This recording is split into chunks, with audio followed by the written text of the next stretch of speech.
So, in a couple of the clips that we've seen from Amanda Seales, she talks about how it would be that we would maybe figure out what individuals were owed as far as reparations. And there are economists who have done this work. Similarly, Jillian Michaels made the assertion that only 2% of white people even own slaves.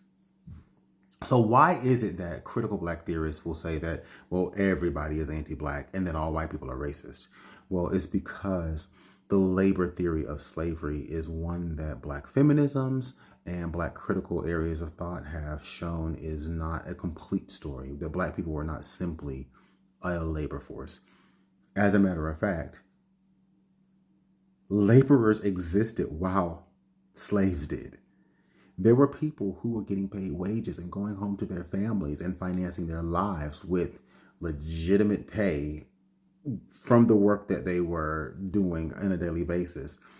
But the enslaved were not.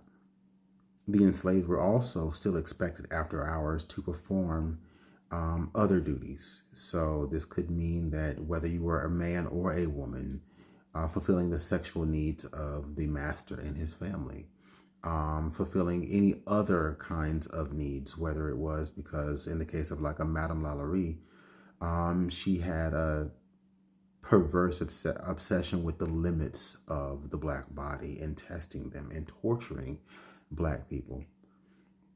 What we have to understand is that black people were not laborers. To even be a laborer is a human category, and black people were not considered human and still are not considered human. Calvin Warren would call this pure function. You don't think of your car as laboring. You don't think of your plow as laboring. You don't think of your fork as laboring. It's doing what it was purposed to do.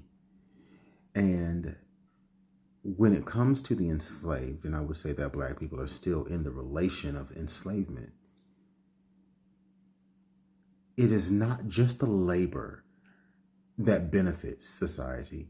It is what they are able to get out of us outside of that, as far as understanding who and what they even are.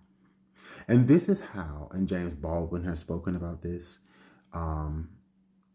this is how you get people who may be poor, who may be uneducated, who may be suffering, but just because they're not black, they can always say, well, at least I'm not black. And that means something.